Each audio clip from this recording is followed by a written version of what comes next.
আসসালামু আলাইকুম ওয়া রাহমাতুল্লাহি ওয়া বারাকাতুহু।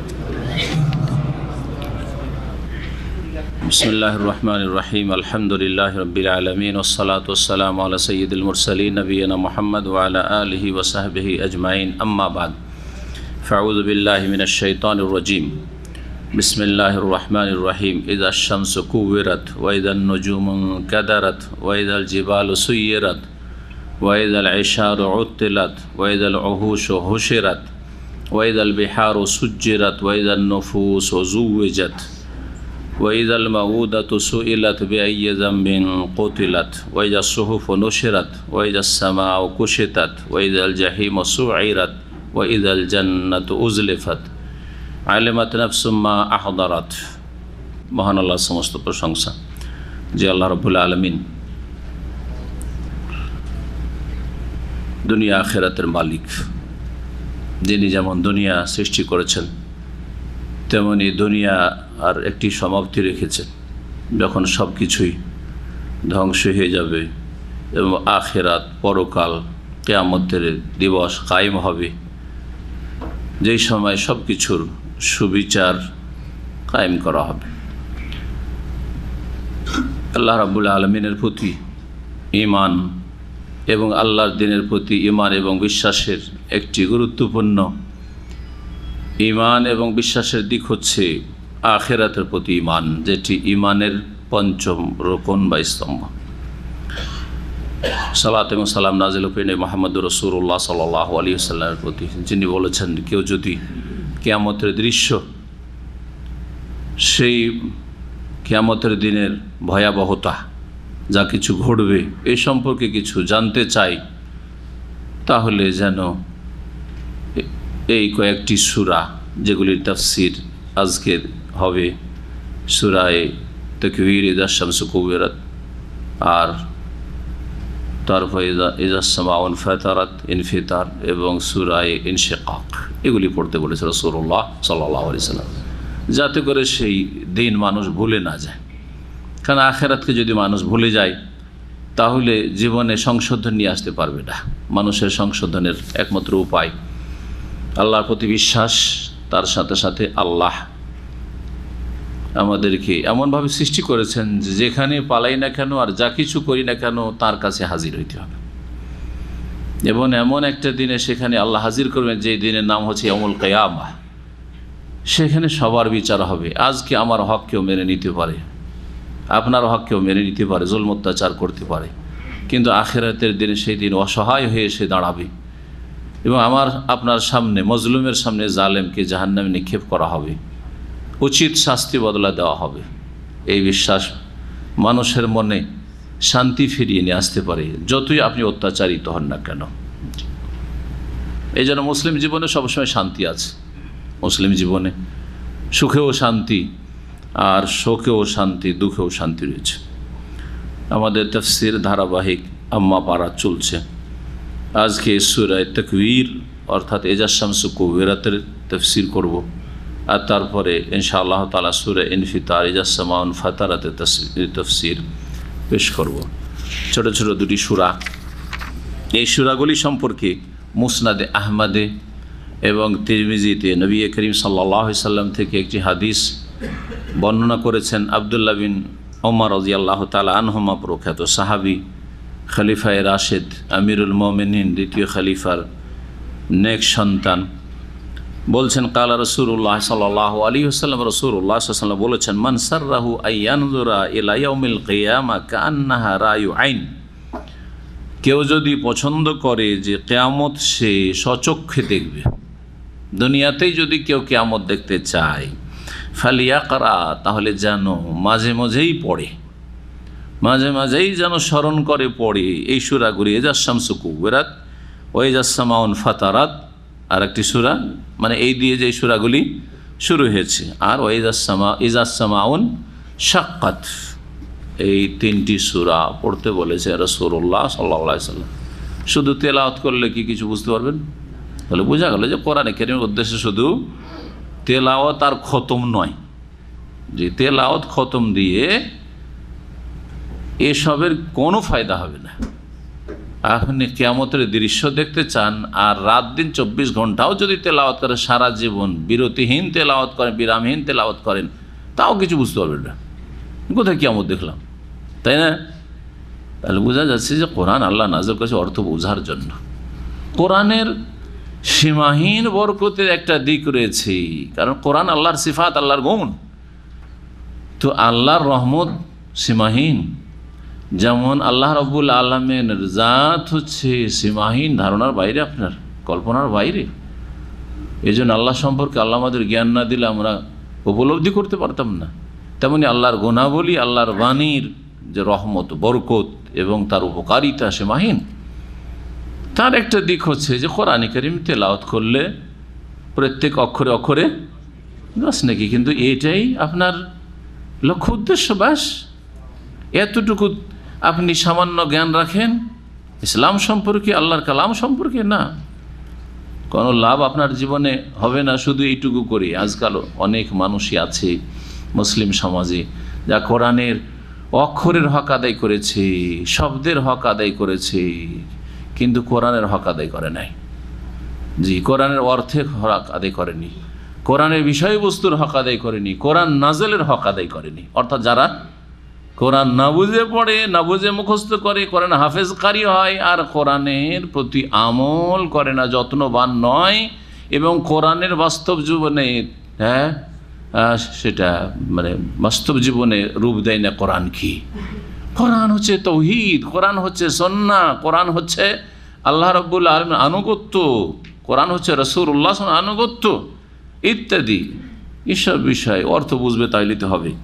তো এইভাবে কোরআন পড়তে হবে যেইভাবে আল্লাহ রাব্বুল আলামিন কোরআন পড়তে বলে। সাহাবীরা না বুঝে তার কোরআন পড়েনি, বরং তাদের মাতৃভাষায় কোরআন। তারপরে আব্দুল্লাহ মাসউদ রাদিয়াল্লাহু তাআলা বলছেন যে কুন্না না নাতাজাওয়াজ 10 আয়াত, 10টা আয়াত পার করে 11 আয়াতে যেতাম না, যতক্ষণ পর্যন্ত সেই আয়াতগুলি মুখস্থ, অর্থ বুঝা, তাফসীর বুঝা এবং তাতে কি এলেম রয়েছে, আমল রয়েছে, এলম এবং আমল করার চেষ্টা করতো একটা একটা একটা করে। তারপরে তখন আবার মুখস্থ করো, আবার অর্থ বুঝো, আবার আমল করো। শুধু খতম আর খতম, কত খতম হচ্ছে 5 খতম, আমল কিছুই নেই। হ্যাঁ জি, শুধু রমজানে খতম, আর বাকি 11 মাস হয়তো ফজরও পড়ে না। সরাসরি এখন তাফসিরে আসি। এই সূরা হচ্ছে মক্কি সূরা, নবী সাল্লাল্লাহু আলাইহি ওয়াসাল্লামের হিজরতের পূর্বে প্রথম দিকে এই সূরাগুলি নাযিল হয়েছে। যেই সূরার মূল বিষয়বস্তু হচ্ছে কিয়ামতের দিবস, আখিরাত, জি হ্যাঁ, এবং রাসূলুল্লাহ সাল্লাল্লাহু আলাইহি ওয়াসাল্লামের রিসালাত। জি, তিনি যা কিছু বলছেন তোমাদেরকে হে মানুষ, তা আল্লাহর পক্ষ থেকে নাজিলকৃত, যা মান্যবর ফেরেশতা জিবরাইল আলাইহিস সালাম, যিনি বিশ্বস্ত, জি, তিনি নিয়ে আসতেন আকাশ থেকে, লহে মাহফুজ থেকে। এই বিষয়গুলি রয়েছে। মহান আল্লাহ ইরশাদ করেছেন, বিসমিল্লাহির রহমানির রহিম, ইযা শামসু কুওয়ারাত। শামস মানে সূর্য, জানাই আছে। কুওয়ারাত, কাওয়ারা ইউকাওয়িরু তাকবীর। আর এখান থেকে এই সূরার নাম কি হচ্ছে? সূরায়ে তাকবীর, তাকবীর, জি, সূরায়ে তাকবীর। আর কেউ কেউ এটাকে সূরা ইযা শামসু কুওয়ারাত প্রথম আয়াত দিয়েই, বা সূরা কুওয়ারাত শুধু বলে, ওই শব্দ দিয়ে। জি, তো কাওয়ারা ইউকাওয়িরুর মাসদার হচ্ছে তাকবীর। তাকবীর মানে ল্যাপটানো, জি, গোটানো, পেঁচানো, যাই বুঝেন। হ্যাঁ, পাগড়ি কি করি? হ্যাঁ, মাথায় পেঁচাই বা ল্যাপটাই, এটাকে তাকবীরুল ইমামা বলা হয়।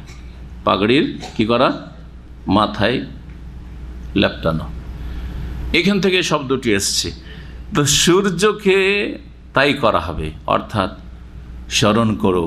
এখানে একটি ফেল আমর উজ্জ রয়েছে, যেখানে কোরআন এখানে এজা রয়েছে, এজা স্মরণ করো, এজা শামসু কুওয়ারাত, সেই সময়গুলিকে স্মরণ করো হে মানুষ, সেই মুহূর্তগুলিকে স্মরণ করো, সেই অবস্থাকে স্মরণ করো যেদিন কি হবে? এজা শামসু কুওয়ারাত, যখন সূর্যকে লেফটিয়ে দেওয়া হবে, সূর্যকে গুটিয়ে দেওয়া হবে, পেঁচিয়ে দেওয়া হবে। যে বিশাল সূর্য, জি এই সূর্য এবং এই সূর্যের কিরণ, হ্যাঁ এই সূর্যের যে তাপের প্রখরতা রয়েছে, সব কিছুকে শেষ করে দিয়ে যেমন কোনো কিছুকে ভাঁজ করে গুটিয়ে রেখে দেওয়া হয়, লেপটিয়ে রেখে দেওয়া হয়, তাই করা হবে। আর তারপরে কি হবে, যে এই সূর্য আর চন্দ্রকে জাহান্নামে নিক্ষেপ করে দেওয়া হবে। নবী করিম সাল্লাল্লাহু আলাইহি ওয়াসাল্লামের একটি হাদিস রয়েছে। জি, এর মাধ্যমে কি বোঝানো হবে মানুষকে? যারা সূর্য পূজা করেছে, যারা আল্লাহ ছাড়া অন্যের পূজা করেছে, সূর্যকে যদি আগুনে ফেলে দেওয়া হয়, হ্যাঁ মুশরিকদের সামনে, মানব জাতির সামনে, তাহলে যারা 2-2.5 হাতের মূর্তি পূজা করেছে, 3.5 হাতের মানুষ ওই পীরে কিবলা মারা গেছে তখন কবর মাজার পূজা করেছে, তাদেরকে এটা বোঝানো হবে যে সূর্য ছাড়া তোমাদের পীরও বাঁচতে পারতো না। যে কয়দিন বেঁচেছে এই সূর্যের আলো আর সূর্য দিয়ে উপকৃত হয়ে বেঁচেছে। সূর্য না থাকলে কিছু পেত না, বাঁচতেও পারতো না, খেতেও পেত না, এক মুহূর্ত জীবনযাপন। সূর্য যদি ঠান্ডা হয়ে যায় তবুও বাঁচবে না কোনো সৃষ্টি, আর সূর্য যদি কাছিয়ে নিয়ে আসা হয় পৃথিবীর আর একটু, তাও কিছু বাঁচবে না পৃথিবীর। জি, সেই সূর্যকে জাহান্নামে ফেলে দেওয়া হলো তোমাদের সামনে। এখন দেখো জি যে কে আসল মালিক, কে আসল রব। লেমানিল মুলকুল ইয়ম, আজকে সূর্যের রাজত্ব চলছে না তোমার পীরে কিবলার রাজত্ব চলছে, না তোমার দেবদেবীর এখানে ক্ষমতা চলছে? জি, না বড় বড় জাহাজ নিয়ে জাহাজ হুজুররা আসছে? জি, কোনো ক্ষমতা নেই। লেমানিল মুলকুল ইয়ম লিল্লাহিল ওয়াহিদিল কাহার, একমাত্র অপ্রতিদ্বন্দ্বী আল কাহার, যিনি আল্লাহ, তার মালিকানা থাকবে সেখানে, একক মালিকানা। কোরআন কারীমে আল্লাহ রাব্বুল আলামিন ঘোষণা করেছেন সূরা মুমিনে, ইযা শামসু কুবিরাত, আর তার সাথে সাথে সেটা সূর্যে যে তাপ রয়েছে, এই জন্য সূর্যের তাপকে, এই গ্রীষ্মকালের তাপকে কি বলা হয়েছে? মিন ফাইহে জাহান্নাম, জাহান্নামের একটা অংশ বানিয়ে দেওয়া হবে এই সূর্যকে। জি হ্যাঁ, এই আপনার কি বলছে সাগরগুলিকে যে উত্তাল করা হবে আসছে আমাদের কাছে, সেগুলিকে হ্যাঁ উত্তাল করে আগুন লাগিয়ে দেওয়া, মানে জাহান্নামের অংশ বানিয়ে দেওয়া হবে। জি হ্যাঁ, সব জাহান্নামের। জাহান্নামের তাপ কত হবে চিন্তা করেন। জি, তাহলে ইযা শামসু কুবিরাত ওয়া ইযা নুজুমুন কাদারাত, নুজুম নাজমের বহুবচন। জি, নাজম মানে তারকা। অন্য আয়াতে রয়েছে কাওয়াকিব, কাউকাবের বহুবচন, তার মানে হচ্ছে তারকা, নক্ষত্র। জি হ্যাঁ, ইনকাদারাত, ইনকাদারা মানে আলোহীন হয়ে ঝরে পড়া। এক তো ইনকাদার, আলোহীন হয়ে যাও, আর তারপরে ঝরে পড়া, খসে পড়া। তো ওয়াইজান নুজুমুন কাদারাত, এই যে অসংখ্য তারকারাজি রয়েছে, গ্রহ নক্ষত্র রয়েছে, সেগুলি আলোহীন হয়ে ঝরে পড়বে, মানে ধ্বংস হয়ে যাবে। এক কথায় এসবগুলি ধ্বংস হয়ে যাবে কথা বলা হচ্ছে। ওয়াইজাল জিবাল ও সুইয়েরাত, জেবাল ওয়াহেদ না জামা, এক বচন না বহু বচন? বহু বচন। জামা কিসের? জাবালের। জাবাল একটি পাহাড় পর্বত, আর জেবাল অনেক পর্বতমালা। যখন পাহাড় পর্বতগুলিকে সুইয়েরা চলমান করা হবে, চলতে থাকবে।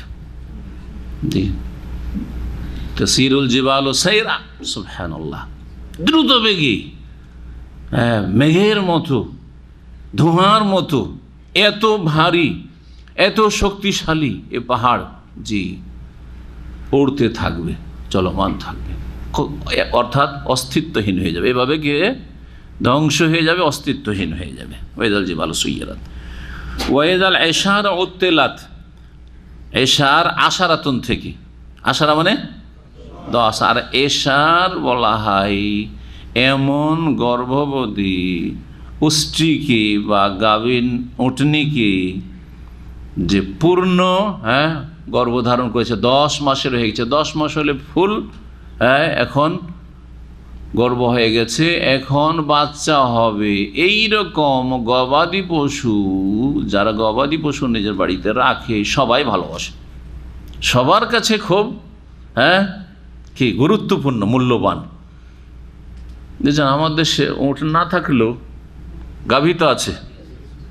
গাভী যদি 2-3 মাসের কি থাকে, গর্ভবতী থাকে, অত দাম নেই। কিন্তু এখন 7-8 মাস, এই 2-4-10 দিনের মধ্যে বাচ্চা হয়ে যাবে, ওর দাম অনেক বেশি, ঠিক না? বাড়ি নিয়ে যেয়ে গিয়ে কালকে বাচ্চা হয়ে যেতে পারে, আর তখন থেকে দুধ পাবো। আজকাল তো খাঁটি দুধই পাওয়া যায় না, তো কত মূল্য, কত গুরুত্ব তাহলে, তাই না? যারা বাড়িতে গরু গাভী পুষে তাদের কাছে এত গুরুত্বপূর্ণ উঠনি। এই আজকালে বাচ্চা হবে, পূর্ণ গর্ভধারণ করে ফেলেছে, এখন 10 মাস হয়ে গেছে।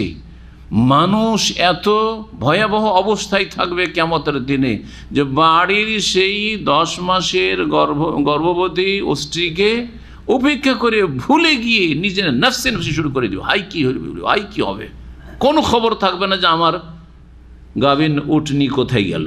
ওই গেল ইশার ও উত্তেলাত, ইশার শাব্দিক অর্থ হয়ে গেল উত্তেলাত। জি, এখান থেকে তাতিল, এখান থেকে তাতিল, এখান থেকে উতলা, ছুটি। এই যে মাদ্রাসা স্কুলের ছুটি আরবিতে কি বলে? 2টি শব্দ বলা হয়। আরব দেশগুলোতে এজাজা বলা হয়, আবার কি বলা হয়? উতলাতুন বলা হয়। উতলাতুন মানে ছুটি।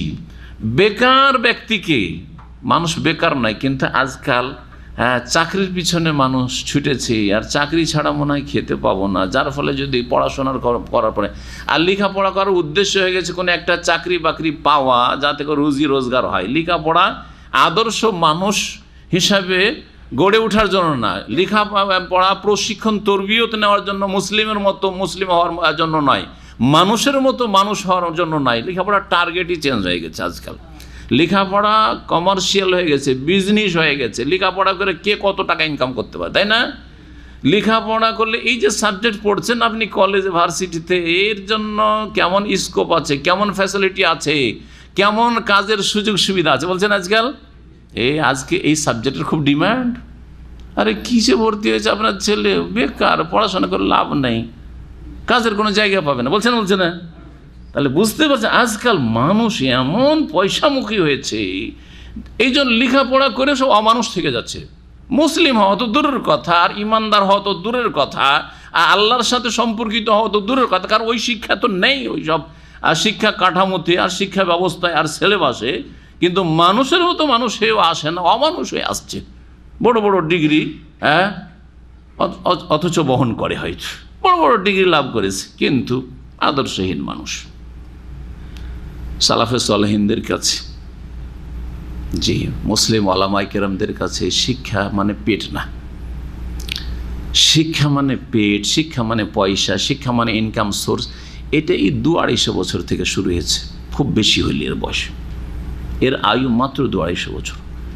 তার আগ পর্যন্ত সমস্ত মুসলিমদের ধারণা এটাই ছিল, এবং এমনকি মানব জাতির ধারণা এরকমই ছিল।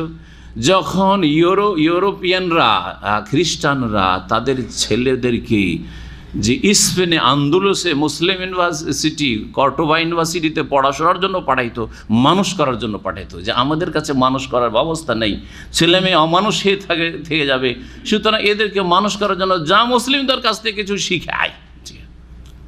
আর এখন কোথায় বেশি টাকা পয়সা আছে, কোন সাবজেক্টে টাকা পয়সা আছে, জি, যার ফলে কোনো আদর্শ মানুষ তৈরি হয় না শিক্ষাঙ্গন থেকে। প্রাকৃতিকভাবে কেউ মানুষের মতো মানুষ হলে, মানবতা তার প্রাকৃতিকভাবে আল্লাহ সৃষ্টিগতভাবে ওকে একটু মানুষের মতো মানুষ করেছে, একটু বিবেক আছে, সেজন্য একটু মানুষের মতো আচরণ করে। আর না হলে ইসলামের টাচে আছে, কোরআন সুন্নাহর একটু টাচে, ইসলাম কিছু শিখেছে সে আর পালন করার চেষ্টা করে, সেজন্য একটু মানুষের মতো মানুষ হয়েছে হয়তো। আর না হলে শুধু রূপ চেহারাতে মানুষ। শিক্ষা দিয়ে, এই শিক্ষা দিয়ে কখনো মানুষের মতো মানুষ গড়ে উঠতে পারে না। জি, যে শিক্ষার লক্ষ্য উদ্দেশ্য আলাদা। উত্তেলাত, বেকার ব্যক্তিকে কি বলে? আতেল। এখনো বলে কেউ, কারো যদি চাকরি বাকরি না থাকে, কাজকর্ম না থাকে, ব্যবসা বিজনেস পড়াশোনা করে এদিক ওদিক ঘুরে বেড়াচ্ছে, তো কি আমরা বলি যে আমি ভাই বেকার। আর আরব দেশে কি বলে? আতেল আনিল আমল, কাজকর্ম নেই, কর্মহীন। জি, কর্মহীন জীবনযাপন করছে, আতেল। জি, গাড়ি যদি বেকার হয়ে যায়, রাস্তাতে হঠাৎ করে গাড়ি খারাপ হয়ে গেছে, তালাতি সাইয়ারা, বলছেন গাড়ি কী হয়েছে? খারাপ হয়েছে। আপনার ওই খারবানটাই জানেন ব্যাস। হ্যাঁ, কিন্তু আরবরা আতলান ব্যবহার করে না, আতলান ব্যবহার করে তাদের মাতৃভাষা, ওই উতলাত থেকে আতলান, এই যে উত্তেলাত।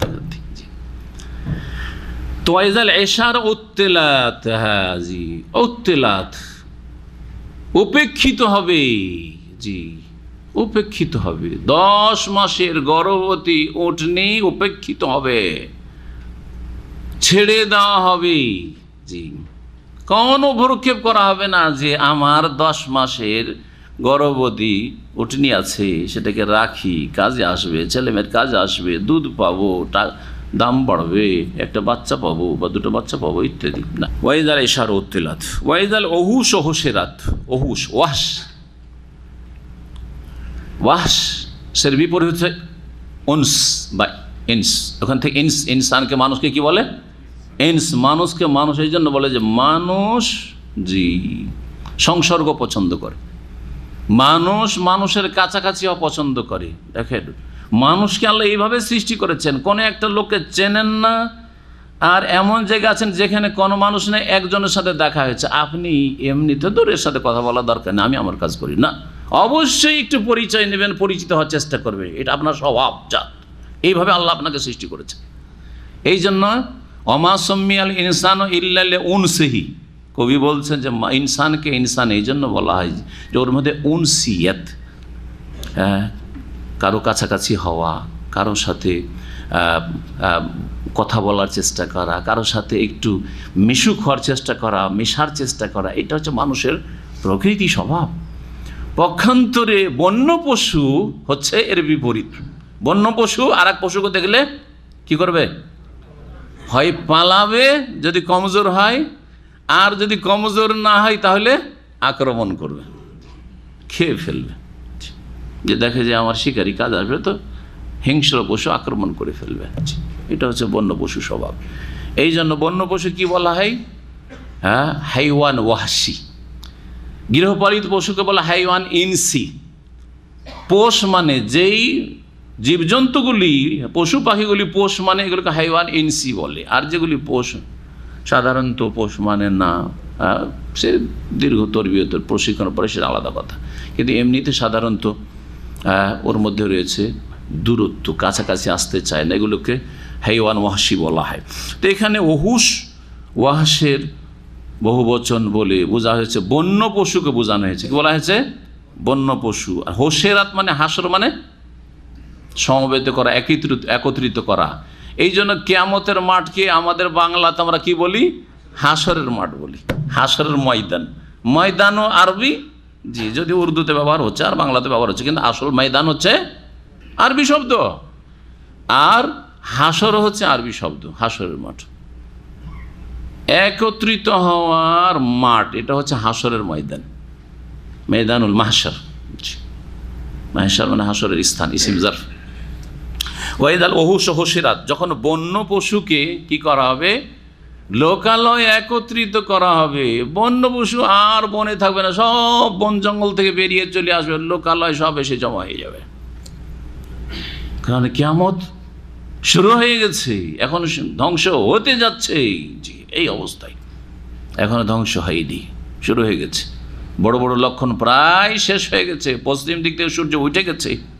ওয়াইদাল বেহার ও সুজ্জেরাত, কয়টি হলো এর আগে দেখি আমরা? হ্যাঁ, 5টি হয়েছে। হ্যাঁ না 4টি হয়েছে? এজাল শামসু কুওয়িরাত, ওয়াইদাল নুজুমুন কাদারাত, ওয়াইদাল জিবালু সুয়্যিরাত, ওয়াইদাল ইশার উত্তিলাত, ওয়াইদাল ওহুস হোসেরাত, ওয়াইদাল বিহার ও সুজ্জিরাত। 6 নম্বর, যখন সাগরগুলিকে, বাহরের জমা বহুবচন হচ্ছে বেহার বা আবহর, কোরআনে কারিমে 2টো রয়েছে, বেহার জমা কাসরাত আর আবহর হচ্ছে জমা কিল্লাত। এগুলো ভাগ আরবি গ্রামার, কিন্তু জমা এক কথায়। সাবআত আবহর, সেখানে আবহর বলা হয়েছে কোরআনে কারিমে সূরা লোকমানে। ওয়াইদাল বিহারু সুজ্জিরাত, যখন সাগরগুলিকে প্রজ্বলিত করে উত্তাল করা হবে বা উদ্বেলিত করা হবে। সাগরে আগুন লেগে যাবে, তাসজির, সাজ্জারিয়া সাজ্জার মানে আগুন লাগিয়ে দেওয়া। সাগর সব আগুন আর আগুন হয়ে যাবে, সাগরের পানি। আর এমন উত্তাল হয়ে যাবে যে একাকার হয়ে যাবে উত্তাল হয়ে। এইটা হচ্ছে লোহিত সাগর, তো এটা হচ্ছে আপনার ভারত মহাসাগর, তো এটা হচ্ছে আরব উপসাগর, তো এটা হচ্ছে আপনার বঙ্গোপসাগর, এটা হচ্ছে আটলান্টিক, তো এটা হচ্ছে প্রশান্ত, সব কিচ্ছু থাকবে না, একাকার হয়ে যাবে, সব এক হয়ে যাবে। এক সাগরের পানি আর এক সাগরের পানির সাথে মিলে আগুন লেগে যাবে। এটা একটা ব্যাখ্যা, একটা দিক। আর একটা দিক হচ্ছে এই আয়াতের যে সাগরের পানি দুই রকম রয়েছে, স্থল আর পানীয় ভাগ জল। তো পানি দুই রকম রয়েছে, মিষ্টি পানি আর লোনা পানি। জি, কিছু সাগর আছে মিলছে, দূর পর্যন্ত চলে যাচ্ছে, বাইনাহুমা বারযাখুন লা ইয়াবগিয়ান, আছে না সূরা রহমানে? জি, মিষ্টি পানি আলাদা চলে যাচ্ছে, লোনা পানি আলাদাই চলে যাচ্ছে। লোনা পানি মিষ্টি পানির মধ্যে ঢুকতে পারে না, মিষ্টি পানি লোনার মধ্যে ঢুকে না। এটা থাকবে না তখন। সূর্যের রাত এমন উত্তাল হয়ে যাবে যে একাকার হয়ে যাবে সব পানি, লোনা আর মিষ্টি সব এক হয়ে যাবে। জি, নদীর পানি আর সাগরের পানি, এটা মিষ্টি ওটা লোনা, সব একাকার হয়ে যাবে। এই ওয়াইদাল বিহার ও সূর্যের রাতের তাফসীরের অন্তর্ভুক্ত এই 6টি বিষয় হলো। আর 6টি বিষয় রয়েছে। কোন কোন মুফাসসিররা বলেছেন যে প্রথম 6টি পৃথিবী ধ্বংস হওয়ার আগের অবস্থা, দৃশ্য, কিয়ামতের কাছাকাছি, কিয়ামত শুরু এখন, কিন্তু এখনো পৃথিবী ধ্বংস হয়নি, ধ্বংস হতে যাচ্ছে। ওই অবস্থাগুলি এই 6টি আয়াতে বা 6টি গুণে বর্ণনা করা হয়েছে। আর বাকি 6টি হচ্ছে কিয়ামত হয়ে যাওয়ার পরে কিয়ামতের ভয়াবহতা আর বর্ণনা, দৃশ্য। এই বিষয়টি তাফসীর ইবনে কাসিরেও উল্লেখ করা হয়েছে। আবুল আলিয়া প্রখ্যাত তাবী রাহিমাহুল্লাহ, জি, তিনি উবাই ইবনে কাব রাদিয়াল্লাহু তাআলা আনহু থেকে বর্ণনা করছেন, বলছেন সিত্তু আয়াতিন ক্বাবলা ইয়াউমিল কিয়ামাতি, 6টি নিদর্শন হবে বা 6টি এই অবস্থা এরকম হবে যেগুলি কিয়ামত সংঘটিত হওয়ার পূর্বে হবে। এখন কিয়ামত হতে যাচ্ছে, এই 6টি প্রথম। জি, আর 6টি 12টা এখানে বর্ণনা করা হয়েছে। জি, নিদর্শন। বাইনান নাস ফি আসওয়াকিহিম, মানুষ নিজের বাজারে ব্যস্ত থাকবে। অনেকে পশ্চিম দিক থেকে সূর্য উঠেছে খেয়াল করেনি, কজন আর সূর্যের দিকে তাকায়? সবাই তাকায়, তাই না? আর তারপরে আজকাল পৃথিবীতে 24 ঘন্টা মার্কেট খোলা থাকছে না? 24 আওয়ার সার্ভিস লেখা থাকছে না? হাসপাতালে, সুপার মার্কেটে তো চলতেই থাকবে। তো যদি সূর্য ওঠার সময়ও যদি দেখে, তার আগেও মানুষ কাজে ব্যস্ত। জি, চাষিরা চাষের কাজে ব্যস্ত, দোকানওয়ালার দোকানে ব্যস্ত, আর যানবাহনওয়ালা যানবাহন নিয়ে ব্যস্ত, রাস্তাঘাটে মুসাফির সফরে ব্যস্ত, সব ব্যস্ততার জীবন। আর কত যে ব্যস্ততার জীবন, আর কত দ্রুত এই ব্যস্ততা মানুষের বাড়ছে। যাদের বয়স 40-50 তারা তাদের বাল্য জীবনটা দেখুক, মধ্য জীবনটা দেখুক, আর এখন 10 থেকে 20 বছরের অবস্থাটা দেখুক, ঠিক না?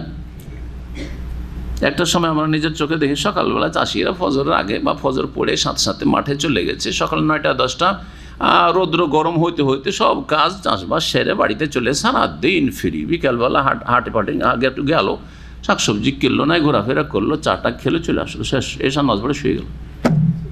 আর কাজ ছিল? কিচ্ছু ছিল না। না মোবাইল, না ইন্টারনেট, না টেলিফোন, না টিভি, কিছুই ছিল না। গোটা গ্রামে হয়তো একটা রেডিও, শখ হইলেও ওইখানে গিয়ে কিছুক্ষণ ধর্ণা দিত একটা রেডিওর জন্য। অনেক গ্রামেও রেডিও ছিল। সুবহানাল্লাহ। তো বলছেন যে মানুষ নিজের হাটে বাজারে থাকবে, ইজাহাবা জউশ শামসি, হঠাৎ করে সূর্য আলোহীন হয়ে যাবে। কি হয়ে যাবে? আলোহীন হয়ে যাবে। ফাবাইনাহুম কাযালিকা, এই অবস্থায় থাকবে। ইজ তানাসারাতিন নুজুম, হঠাৎ করে দেখবে যে তারকা নক্ষত্রগুলি খসে খসে পড়তে শুরু হয়েছে। আল্লাহু আকবার, ঝরে ঝরে আকাশ থেকে পড়তে শুরু হয়েছে, ধ্বংস হচ্ছে। ফাবাইনাহুম কাযালিকা, এইরকমই অবস্থায় থাকবে। ইজ ওয়াকাতিল জিবালু আলা ওয়াজহিল আরদি, হঠাৎ করে দেখবে যত পাহাড় পর্বত সব ধ্বংস হয়ে জমিনে মিশে যাচ্ছে, পড়ছে। আর তারপরে মেঘমালার মতো উড়ন্ত চলন্ত অবস্থায়। ফাতাহাররাকাত ওয়ালতারাবাত, প্রথম তো ভূমিকম্পের মতো হবে, নড়াচড়া শুরু করবে, ওয়াখতালাতাত, আর একাকার হয়ে যাবে ভূমির সাথে। ফাফাজিআতিল জিন্নু ইলাল ইনসি ওয়াল ইনসু ইলাল জিন্নি, তখন দৌড় দিয়ে ছুটে আসবে জিনেরা ভয়ে মানুষের তামাশা দেখতে। মানুষরা কি করছে দেখি, কারণ জিন অনেক ক্ষেত্রে ভয় পায়, আমরা তো ওদেরকে দেখতে পাই না। মানুষ ওর চাইতে কোনো কোনো ক্ষেত্রে শক্তিশালী, আবার কোনো কোনো ক্ষেত্রে এমন রয়েছে যে ক্ষেত্রে জিন আমাদের চাইতে শক্তিশালী। আর মানুষ দৌড় দিয়ে আসবে এদিক ওদিক, মাঠে ঘাটে কোথাও, যার কোনো কোনো দৃশ্য দেখে নাকি জিনের দিকে। ওয়াখতালাতাতি দাওয়াব ওয়াত-তায়র ওয়াল ওহুশ, আর যত জীবজন্তু রয়েছে আর পাখি রয়েছে, বন্য পশু রয়েছে, সব একাকার হয়ে যাবে। বনের পশু বেরিয়ে লোকালয়ে চলে আসবে, গ্রামে শহরে ঢুকে পড়বে। একটা বাঘ যদি কোনো গ্রামে ঢুকে যায়, আরে হ্যাঁ, বিপদের শেষ না, ভয়ঙ্কর অবস্থা এলাকাবাসীর, তাই না? সমস্ত বন্য পশু বেরিয়ে চলে আসবে গ্রামে শহরে। আল্লাহু আকবার। ফামাজু বাযুহুম ফি বায ওয়াইদাল ওহুশ হুসিরাত ফাইযা ইখতালাত ওয়াইদাল ইশার উত্তিলাত। আর এই ভয়াবহ অবস্থায় কি আর ওই 10 মাসের গর্ভবতী উটনি মনে থাকবে? সব ভুলে যাবে, কোথায় কি আছে না আছে, টাকা পয়সা কড়ি ধন সম্পদ সব ভুলে যাবে। ওয়াইদাল বিহারু সুজ্জিরাত কালাতাল জিন্নু নাহনু নাতিকু বিল খবরি, জিনেরা বলবে যে, মানুষকে বলবে যে আমরা বেশি খবর রাখতে পারি, আমরা দ্রুত ছুটতে পারি, দেখি কোন খবর টবর নিয়ে আসে। তাহলে ফান্তালাকু ইলাল বাহরে, সাগরের দিকে ছুটে যাবে জিনেরা, দ্রুত সাগর দেখতে যাবে যে কি হলো। গ্রামে গঞ্জে শহরে তো এই অবস্থা, দেখি সাগরের কি অবস্থা। ফাইদা হুয়া নারুন তাতাআজ্জাজু, সাগর নেই, সাগরের সমস্ত পানি আগুন দাও দাও করছে। আল্লাহ, আগুন জ্বলছে সমস্ত সাগরে। কালা বাইনাহুম কাযালিকা, এই অবস্থা এখনো জমিন বাকি আছে। বলছেন যে ইজ তাসাদ্দাআতিল আরদু সাদআতান ওয়াহিদা ইলাল আরজি সাবিআতি সুফলা ওয়া ইলাস সামাই আল সাবিআতিল উলিয়া, 7 জমিন এবং 7 আসমান পর্যন্ত সবগুলি চূর্ণ বিচূর্ণ হয়ে যাবে, ভেঙে চূর্ণ বিচূর্ণ হয়ে যাবে। কালা বাইনাহুম কাযালিক, এইরকম অবস্থা থাকবে। ইজ জাআতহুমুর রিহু, হঠাৎ করে একটি পশ্চিমা হাওয়া আসবে, বাতাস আসবে। ফামাতাতহুম, আর তাদেরকে ধ্বংস করে সব মরে যাবে, সব মরে ধ্বংস হয়ে যাবে। রাওয়াহু ইবনে জারীর, ইমাম ইবনে জারীর তাবারী রাহমাতুল্লাহ আলাইহি তাফসীর তাবারীতে এই রিওয়ায়াতটি বর্ণনা করেছেন। আল্লাহু আ'লাম। তো 6 6 12টি, 6টি হয়ে গেছে, তাই না? এখন দেখুন, ওয়াইদান নফুস ও জুওয়াজাত, যখন প্রত্যেক মানুষকে তার সঙ্গীর সাথে মিলিত করা হবে, এটা একটা অর্থ, এবং এই অর্থ দিয়ে একটা তাফসীর হবে। আর একটা তাফসীর বা আর একটা তরজমা অনুবাদ হচ্ছে, আর সে অনুযায়ী দ্বিতীয় তাফসীর হবে, সেটা হচ্ছে যখন প্রত্যেক ব্যক্তির আত্মাকে তার সাথে কি হবে, হ্যাঁ, জুড়ে দেওয়া হবে। আত্মাবিহীন দেহ ছিল, সে আত্মাগুলি স্ব শরীরে কি হবে, ফিরে আসবে, দিয়ে দেওয়া হবে, আর সবাই কবর থেকে এখন উঠবে, জীবিত হবে। তাহলে একটা তাফসীর। দ্বিতীয় তাফসীর যেটা হলো সেটা কি, যে নফুস মানে এখানে হচ্ছে আর ওয়াহ, নফুস মানে হচ্ছে রূহ, আত্মা। আত্মাগুলি কি হবে, জুওয়াজাত, জুড়ে দেওয়া হবে। জওজ মানে জোড়া, আর জুওয়াজাত মানে জড়িয়ে দেওয়া হবে নিজ নিজ শরীরে, সশরীরে। যার যার আত্মা ওই শরীরে এসে সেই ব্যক্তি ফিট হয়ে যাবে, সেই ব্যক্তি তখন তার মধ্যে প্রাণ সঞ্চারিত হবে, সে দেখবে কি হচ্ছে, কবর থেকে সব উঠতে শুরু হবে। আর আগের তাফসীরটা কি হলো, কি অর্থ করেছিলাম, যখন প্রত্যেক মানুষকে বা প্রত্যেক মানুষের একজনকে অপরজনের সাথে মিলিয়ে দেওয়া হবে, মিলিত করা হবে। জি, এটা আর এক অর্থ, সেটা হচ্ছে হাসরের মাঠে। জি, ইয়াউমা নাদউ কুল্লা উনাসিন বিইমামিহিম, সেই দিন প্রত্যেক মানুষকে তাদের নেতার সাথে ডাকা হবে। ইমাম আহমের এটা আরেকটা একটা তাফসীর। আর একটা হচ্ছে ইমাম আহম মানে তাদের আমল নামা, সেটা আলাদা তাফসীর চলে যাবে। সেখানে প্রত্যেক, হ্যাঁ জি, প্রত্যেক ফিরকা, দল, উপদল, তরিকা, পথ, মতের লোকদেরকে কি করে, ভিন্ন ভিন্ন দলে বিভক্ত করে দেওয়া হবে, দলের সাথে জুড়ে দেওয়া হবে। যেই যে আকীদা ধর্ম বিশ্বাসের ছিল সেই দলের সাথে তাদেরকে মিলিত করা হবে। ইহুদি যতগুলি রয়েছে চলে যাও, সব ইহুদির একদিকে হয়ে যাও, খ্রিস্টান সব একদিকে হয়ে যাও, হিন্দু সব একদিকে হয়ে যাও। জি হ্যাঁ, এই করে অমুসলিমগুলি হইল। এখন মুসলিম ধর্মের 73 ফিরকা নবী করিম সাল্লাল্লাহু আলাইহি ওয়াসাল্লাম ভবিষ্যৎবাণী করেছেন, এই যতগুলি নিজ নিজ তরিকার লোকের কাছে যাও। জি হ্যাঁ, 126 তরিকাওয়ালারা সব নিজ নিজ তরিকার লোকদের সাথে এক হয়ে যাও, যাও তোমরা। জি, আর যারা মুহাম্মদুর রাসূলুল্লাহ সাল্লাল্লাহু আলাইহি ওয়াসাল্লামের তরিকার, কোরআন সুন্নাহর তরিকার, ওহীর তরিকার, দলিলের তরিকার, তারা এক জায়গায় হয়ে যাও। জি, ওই যার নফুস হয়ে যত বিচার করতে সুবিধা হবে যে কে কেমন অপরাধী, কে বেদাত শিরক করে ঈমান ভঙ্গ করে, এত বড় বেদাত করেছে, বড় বেদাত যে ঈমান ভঙ্গ করে দিয়েছে, বড় শিরক করেছে। আর কিছু লোক আছে বেদাতি মুসলিম, কিন্তু সেই বেদাত দিয়ে ঈমান ভঙ্গ হয়নি, ওদেরকে চিহ্নিত করা হবে যে তোমাদেরও পানিশমেন্ট আছে, বেদাতের শাস্তি আছে, কিন্তু বড় বেদাতের তুলনায় কম হবে, স্থায়ী হবে না। আর যারা কোরআন সুন্নাহর অনুসারী তারা আর এক দলে চিহ্নিত হবে। এইভাবে হাসরের মাঠে সমস্ত জাতিকে ভিন্ন ভিন্নভাবে বিভক্ত করে দেওয়া হবে। ওয়াইজান নুফুসুস উবিজাত ওয়াইজাল মাউদাতু সুইলাত, আর যখন জীবন্ত প্রথিত বা জীবন্ত পুঁতে দেওয়া কন্যা শিশুকে জিজ্ঞাসা করা হবে। ওয়াদুন মানে জীবন্ত কোনো মানুষকে পুঁতে দেওয়া মাটিতে। এখান থেকে ওয়াদুল বানাত হাদিসে রয়েছে, কারণ মেয়েদেরকে কন্যা সন্তান কি আরব জাহিলিয়াতের যুগে এক শ্রেণীর আরবরা লজ্জার ভয়ে আর দারিদ্রের ভয়ে, লজ্জাও কাজ করত এর পিছনে, এই জুলম অত্যাচার পিছনে, আর দারিদ্র কাজ করত, অভাব। আর মেয়ে কোনো ইনকাম করে এনে দেবে না, আজকাল অনেকে এইরকমই ভাবছেন, যার ফলে মেয়ে সন্তান হলে অ্যাবর্শন করে দাও। এরা ওই 1400 বছর আগের কাফেরদের অনুসারী, ওদের দলে উঠবে। জি হ্যাঁ, যারা অ্যাবর্শন করে। জি, দারিদ্রের ভয়ে বা মেয়ে সন্তান নেব না, আমার তো মেয়ে আছে, একটা দুটো আছে বা 4-5টা হয়ে গেছে, আর কত মেয়ে নেব, আবার অ্যাবর্শন। জি, কাফেররা তো ব্যাপক হারে করছে, মুসলিমও বহু কাফেরদের রাস্তায় চলে গেছে। আজকাল ভিতরে ঢুকে যদি খবর নিয়ে দেখেন অবাক হয়ে যাবেন, কি চলছে, কি চলছে। জি হ্যাঁ, যেখানে এসবগুলি হয় ভিতরে গিয়ে যদি খবর নেন তাহলে অবাক হয়ে যাবেন। জি, বেশ কিছু দেশ রয়েছে, তার মধ্যে চীনের কথা শুনেছি, সেখানে হ্যাঁ খুব আশঙ্কা করা হচ্ছে, এত মেয়ে মারা হয়েছে, এত মেয়ে আবর্ষণ করা হয়েছে কন্যা সন্তান, যে আগামী কিছুদিন পরে বিয়ের জন্য বা মেয়েই পাওয়া যাবে না, এই অবস্থা হয়েছে। জি হ্যাঁ, তার মুসলিম সমাজে, মুসলিম দেশে আর এই প্রাইভেট মেডিকেলগুলিতে কি যে হচ্ছে, ভিতরে খবর নিলে অবাক হয়ে যাবেন। জি, মাঝে মাঝে এগুলি ফাঁস হয়। আল্লাহ যেন হেদায়েত দান করেন মানব জাতিকে। ওয়াইজাল মাউদাতু সুইলাত, জীবন্ত পুঁতে দেওয়াকে ওয়াদুন বলা হয়। ওখান থেকে মাউদা ইসিম মাফুলের সিগা ওয়াহিদ মুআন্নাস।